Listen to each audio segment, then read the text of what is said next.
Alright, we're back for another video. Let's go. That little mark with the A and then the ring around it. At. Can you explain what internet is? That little mark with the A and then the ring around it. At. See, that's what I said. I love watching these old videos that kind of like highlight technologies when they were first being introduced. Going back and watching like videos like the first computers or old video games or whatever. And this was like this weird time because it was so exciting because everybody in the world was kind of like, what in the fuck is going to happen with this thing? Like, what is internet? And it was like so weird too. Like, everybody started like getting websites and people were just freaking out. We're like, can you just go to like Pepsi.com? And they're like, oh, they don't have a website yet. If you were smart back then, you would have bought that shit and then sold it to Pepsi for like, I don't know, $100,000. That was probably a lot of money back in the day. But yeah, so like all big websites didn't, or all big companies didn't have websites. They were kind of rolling them out slow, but we were still trying to figure out like what it was going to be. They're like, what are you doing there? It's like message boards and stuff. I haven't had this one thing. I mean, it was not at the very beginning of the internet, a little bit later, but it was like pretty cool where you could, I think you get it from Radio Shack. I think it was called like the QCat or ScanCat or something like that. And you would literally, it looked like a white cat, and it had a like a barcode reader on it, and you would scan the barcode, and it would take you to a relevant website if they had one. So you could like again have a can of Pepsi and be like beep beep, and then it would very slowly take you to Pepsi's website. So the internet back in the day was really cool, just because it was like the Wild West. It kind of feels almost a little bit like right now, maybe not quite as crazy, but like artificial intelligence, we're still trying to figure out. We're like, what does this mean? We jump ahead 20 years from now, we're gonna be like, oh yeah, that was the thing that took all of our jobs. Case that she thought it was about. Yeah. Oh.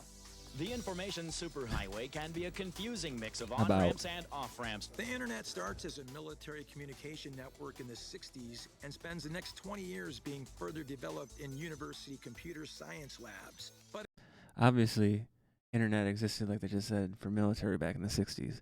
The internet that I'm referring to is like 1995. When AOL was sending out CDs, you had a certain amount of time that you got. Be like, oh, 20 free hours of internet. You're like, and honestly, which is kind of crazy because you get, you get 20 hours of internet. And the internet was so slow, you might only be able to go to 4 websites in that 20 hours. Maybe not that bad, but it was pretty bad.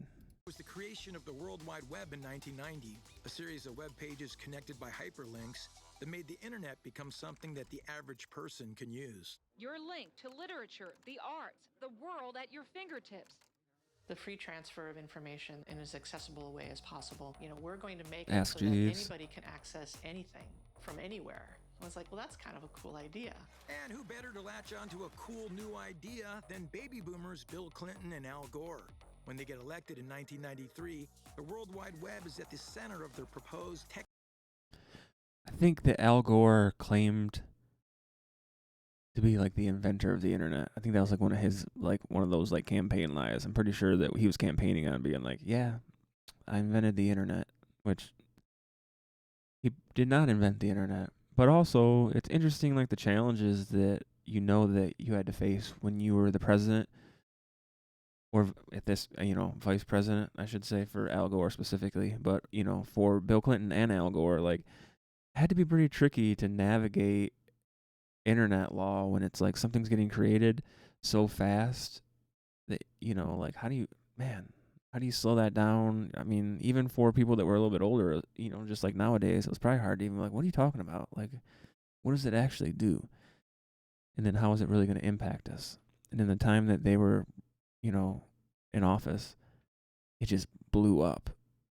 So like there's a lot of exchange of money, commerce. And obviously, you don't want things to get out of hand or whatever. It's like they like right now, like you got like the dark web and stuff that like they were trying to avoid that from the very get go. Where okay, laws still exist. Okay, you can't just do super fucked up shit just because it's online too. So it's pretty interesting. I'd like to know more about how they, the initial laws that they started to create at the very beginning, and how much they guessed correctly and incorrectly about how the birth of the internet was really going to go. Based economy. Eisenhower had built the interstate highway system. Well, Clinton and Gore were going to bring in the age of the information superhighway. Clinton makes good on his promise, but he gets some much-needed help from a company that builds an on-ramp to this new digital future. Netscape. The company is founded in 1994 by Mark Andreessen, a 23-year-old computer science grad from the University of Illinois. All these guys that were inventing this stuff, like the inventor of Firefox. I mean, even that was still like a little bit later, but it's like it really surprises me when you think now back on these like younger people that were inventing these like really crazy things, because it's like I just don't feel like that happens as much anymore. Like even with like again AI coming and stuff, it's not like these like really young, just fresh out of high school or fresh out of college people that are inventing this thing. It's like,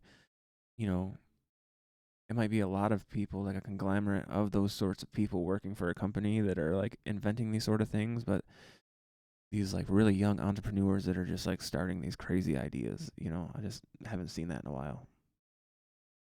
And Jim Clark, an established Silicon He's old. Valley entrepreneur. Jim Clark became convinced in talking to Mark that the internet space was wide open for the taking. Yeah, this thing that was right now being used for scientific purposes could potentially be used for commercial purposes. He could envision that we might want to sell things. He could envision that it could be used for, widespread communication. In the early 90s, the web is slow and hard to navigate. It's the domain of academics and computer geeks. But Clark and Andreessen have a vision to make the web accessible. Those guys were very 90s. We ended up sort of in the middle of the night starting this project. What we were trying to do was put sort of a human face on the internet. True to its namesake, the browser is a navigator to the web, making surfing as easy as point and click.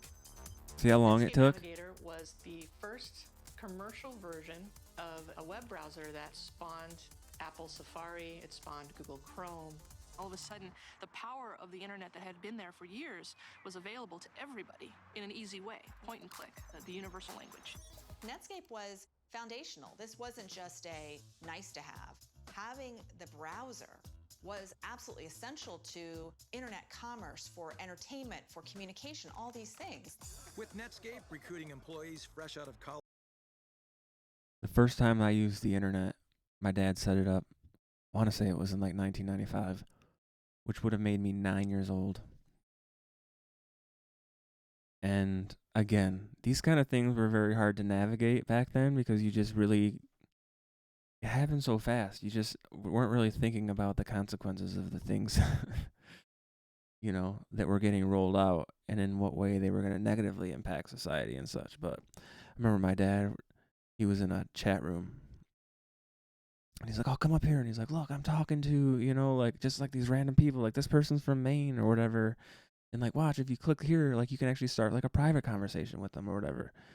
And back then it was like ASL, right?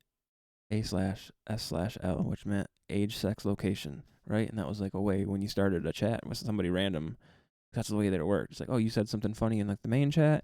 You would go, oh, that person seems interesting. Click, click, ASL. Like, all right, let's start this off.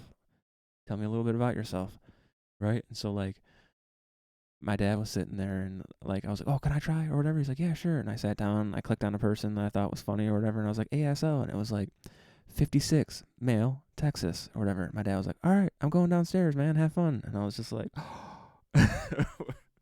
which is so crazy to think about giving access to a 9-year-old, like just a stranger. We're like, okay, yeah, I'm just going to talk to grown men on the internet. But like, again, back then it's like, it was hard, that was so early that you weren't thinking about what would eventually happen. And it would be like, creeps on there that would be like, oh, don't tell your parents this or whatever, and again, nothing nefarious happened with me, but it's just, again, so funny to think about, what they thought it was. They're like, oh, this is just text popping up on a computer. Like, yeah, but on the other side of that text is actual human beings that could actually do some weird or nefarious shit.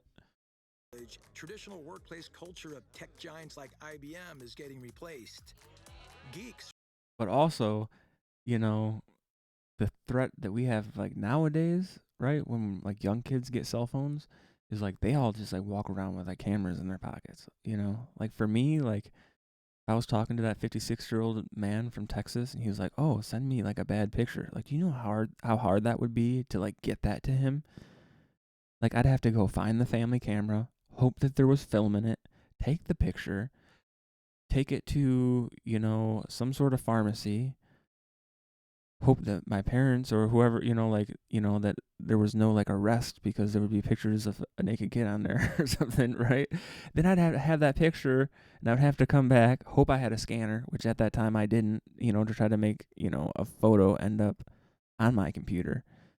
Like, it was a very tedious process. It wasn't just like, yeah, let me just run over to the bathroom real quick and just take some like bad pictures or something, right?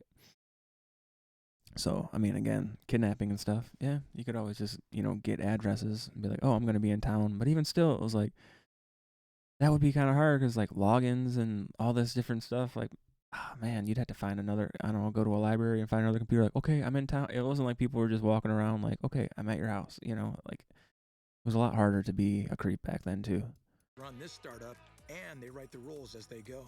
Imagine going into a frat house that has an adult living there. And that adult is Jim Clark. And Jim Clark is trying to help a bunch of young college boys figure out that they're now doing something that has to be ready for business. One of the engineers I worked with brought in a remote-controlled car and attached a very early remote camera on it. Didn't work very well. We had little traditions like saving our cans and building things out of them. We had a massive rubber ball fight. We really kind of made it a space that we enjoyed being in. There was a lot of silliness going on, but also a lot of hard work. Netscape, people got into work and maybe didn't go home that night, maybe worked all the way through the night. I have a nice couch, little mattress under there I can sleep in. Work became the life, and that was sort of the only life you had. That tied into that concept of sort of manic innovation. This is pretty cool. Because, again, we're hearing from somebody, you think about the birth of the internet, of course, in the 60s or whatever, military, but, like, internet really became accessible to people at the point where browsers and stuff became accessible. Because even still, there was, like, whatever it was, like ICQ or something, you know? Again, these are, like, these, like, little chat rooms and stuff that people could get on. Once the browser became available, right? It still wasn't an easy way, again, like, you know, to search, right? Google was like this other, or actually, I guess back then it would have been like Yahoo first,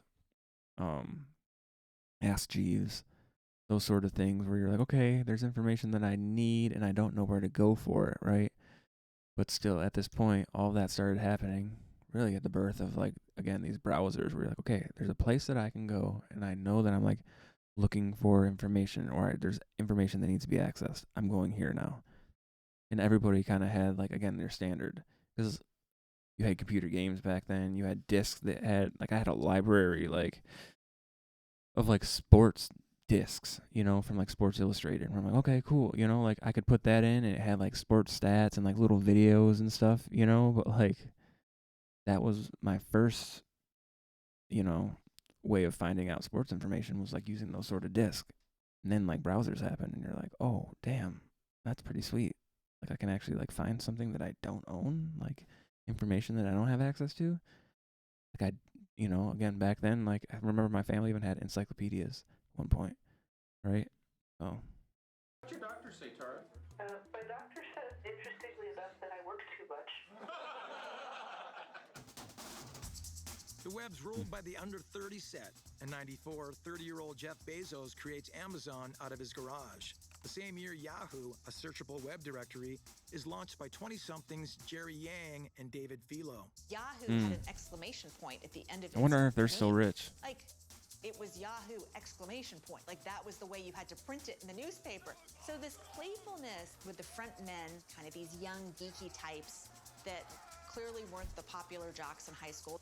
We are trying to get him into long pants. And I have threatened, I don't know how many times, Mark represented sort of this is what's coming. You know, it's not this polished, suit and tie kind of thing. Andreessen's rise from geeky undergraduate to tech rock star is whispered about in Silicon Valley. But his story goes mainstream when he lands the cover of Time magazine. A year into Netscape, Time magazine saw how exciting all of this was and how perfect of a face Mark Andreessen was. Young and nerdy, perfect for the moment. So they came up with this idea of putting him on a throne, kind of looking like a guy who just came out of college.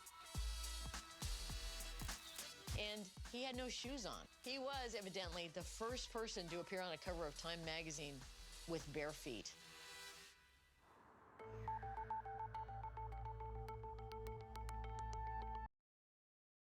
Well, that was from Vice TV, obviously. That video was called When the Internet Was New, Dark Side of the 90s. Which I'm like, that wasn't really the dark side. Anything was the bright side. Like, when I think about the 90s, I think about good cartoons and the birth of the internet. So, good stuff.